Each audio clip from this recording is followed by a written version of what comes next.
Ką pradedam, tikrai norim pabaigti ir todėl šiandien turime ypatingą dieną, kada galime garsiai pareikšti, kad 2013 metais, metų pradžioje, pradės ši sistema būti įdiegiama ir oranžinis grįžta į Vilniaus miesto gatves.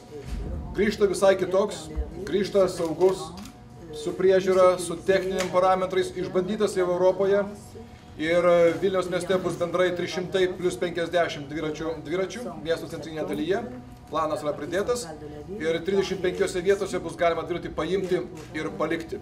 Paminėsiu, ši sistema Vilniaus miesto savivaldybė ir mokesčių mokėtojams nekainuoja nieko, nes tai yra būtent konkurso sąlygos, kurias pagal konkursą, kurį laimėjo JC Deco dar šį rugpjūčio mėnesį, ir dviračių sistema dengiama lauko reklamos pajamomis.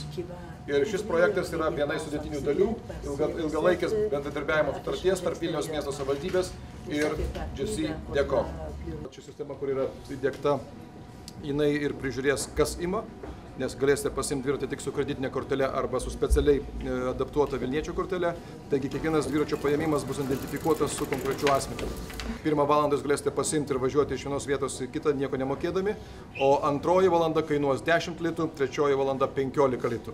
Tikslas čia galbūt ne pajamos iš šitos sistemos, o daugiau kaina yra skirta tam, kad reguliuoti, kad dviratis būtų naudojamas daugiau susisiekimui, o ne tik pramogoms.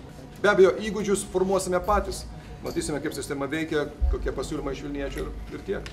Taigi, tikslas labai aiškus, ką pradėjom 2001 metais, tikrai pabaigsime ir būtent pabaigsime 2013 metais. Taigi, oranžinis grįžta į Vilnių nuo kitų metų pavasario.